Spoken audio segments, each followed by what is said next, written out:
Y afortunadamente en los últimos años, repito, el de Capitán Serafín Pardo, el de Capitán Don Antonio Andrés y el que ahora nos reúne, que nos transmiten de la campaña de Rusia un aspecto fundamental, la vida de una compañía. Los guripas, soldados de a pie, que tan estupendamente nos han narrado la campaña de Rusia, no podemos olvidarlo, transmiten un punto de vista muy personal, muy individual.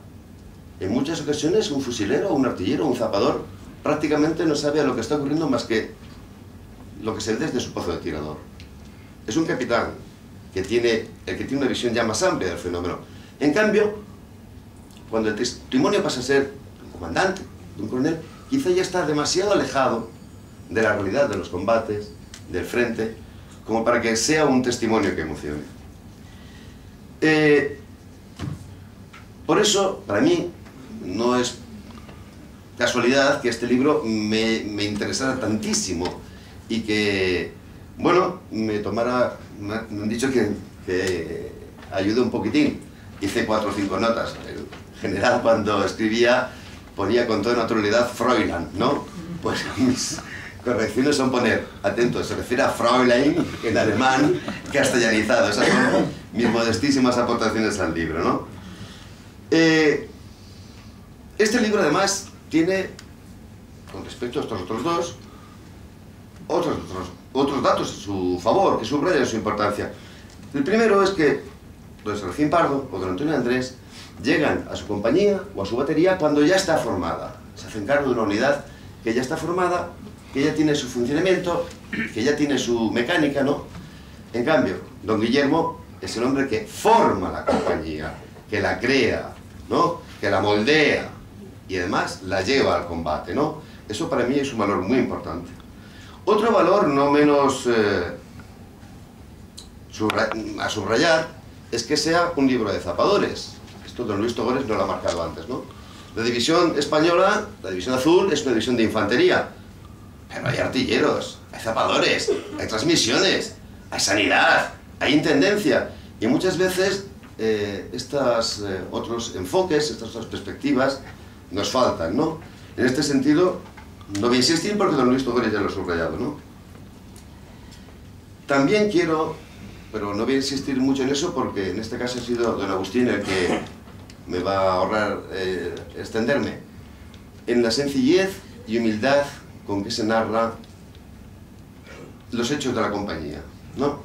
A fecha de hoy, por desgracia, la mayor parte de la gente tiende a imaginarse una guerra en términos de película de Hollywood, o peor aún, de videojuego de esos de videoconsola, ¿no? Y entonces, si en una página no aparecen 2000 muertos, y alguien que se come a bocados un tanque o algo así, parece que no es una guerra ni nada así, ¿no? No, no.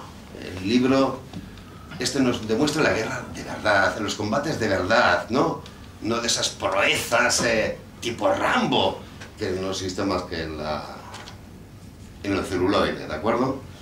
En ese sentido, creo que el libro tiene un gran valor, ¿no? Voy a terminar ya. Miren, yo siempre trato de explicar esto de la siguiente manera. Todos ustedes habrán visto, sin duda, un mosaico muy famoso que representa a Alejandro Magno en una de sus grandes batallas. Es un mosaico que está bastante destruido, faltan muchas teselas, pero bueno, apreciamos la figura de Alejandro y vemos que detrás de él hay un ejército. Yo siempre digo que los libros de los divisionarios es algo similar. Ya tenemos una visión de lo que fue la división, ¿de acuerdo? Cada uno de los libros es una de esas teselas en ese mosaico, cierto. Pero cada libro nuevo que aparece es una tesela más que recuperamos e incorporamos a este mosaico, con lo cual nuestra visión final del fenómeno que nos interesa a todos, que es la división azul, quedará enriquecida y será mucho más completa. Así es que, personalmente, tengo que agradecerle muchísimo al general que haya escrito este libro, al editor que haya tenido el acierto de publicarlo, y ya no nos aburro más. Buenas tardes.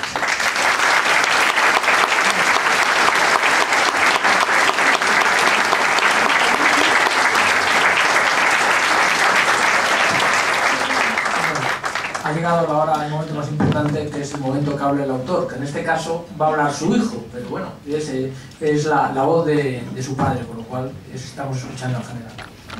Te ha tocado.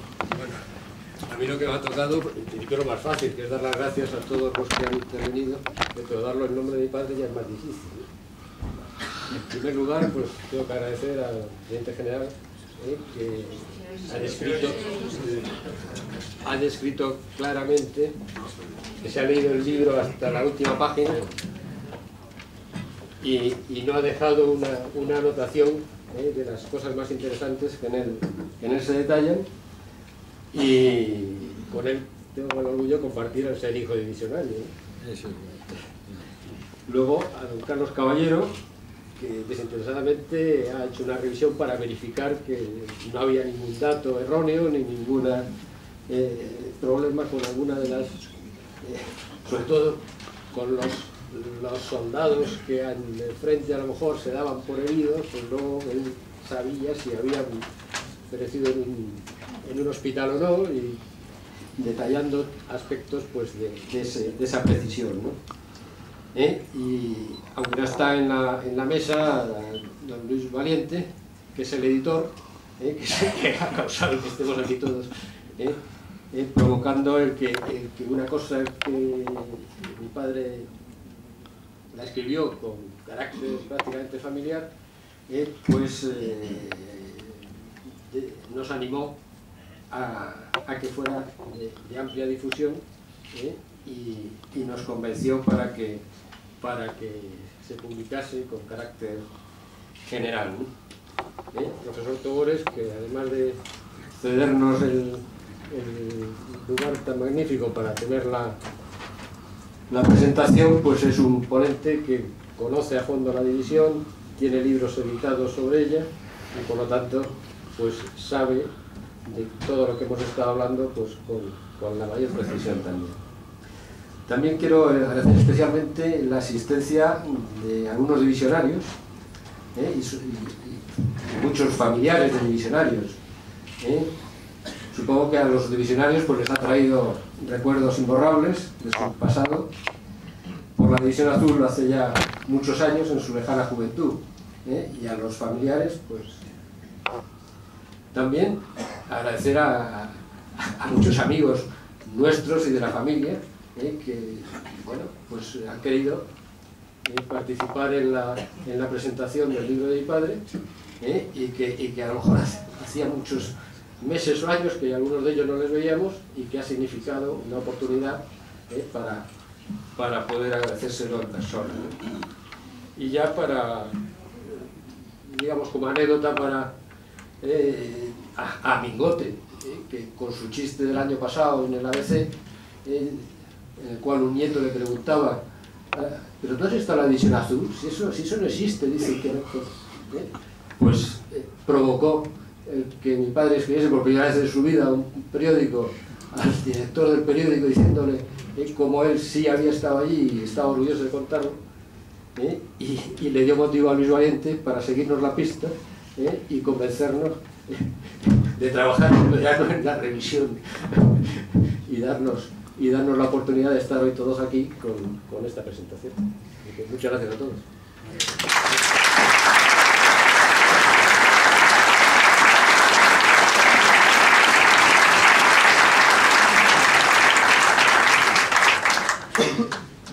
No me resisto a decir alguna palabra porque es la ventaja que tiene ser el presentador. Bueno, yo creo que lo primero es que podemos decir que la División Azul goza de buena salud.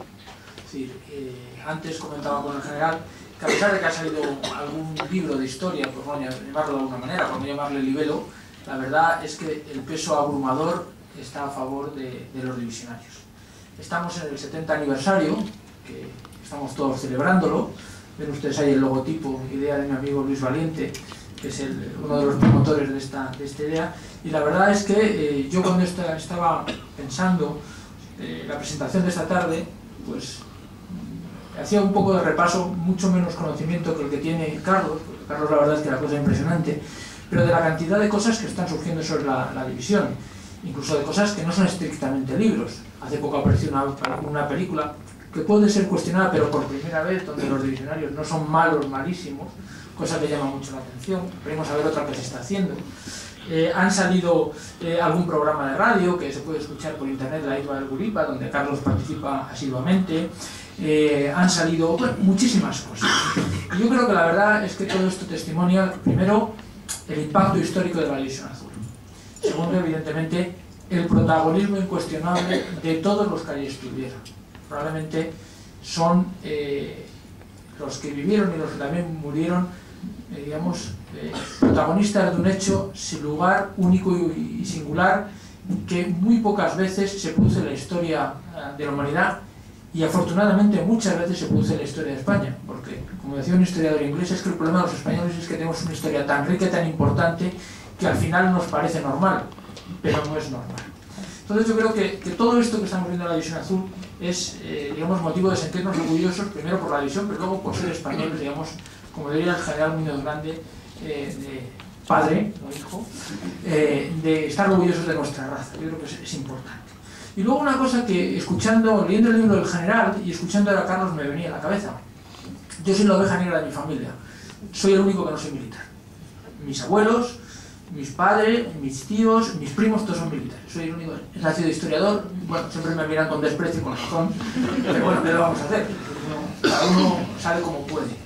Y yo siempre, que soy un historiador que se dedica a la historia militar fundamentalmente, siempre me llamaba la atención cuando estudiaba la Complutense el mito de que los militares eran una especie de brutos sanguinarios con poca formación. Yo tenía a mi abuelo que quiso ser pintor y no lo dejó su padre, y por tanto se hizo de infantería, y su hermano que quiso ser escritor y tampoco lo dejaron y se hizo de infantería. Entonces uno pintaba y el otro escribía novelas y chistes con cierto éxito.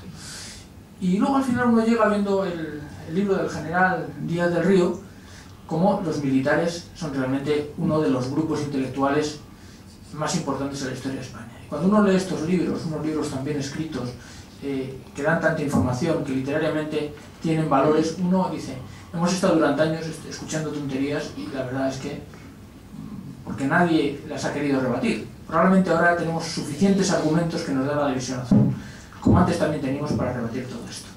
Y para finalizar, solamente decir dos cosas. Uno, estamos celebrando un bautizo. Yo creo que cuando un libro nace, somos todos más libres. Y lo último que siempre tiene que decir el presentador, miren ustedes, todo esto está muy bien, pero ustedes tienen que comprar el libro y al final leerlo, porque el negocio es el negocio. Buenas noches y muchas gracias.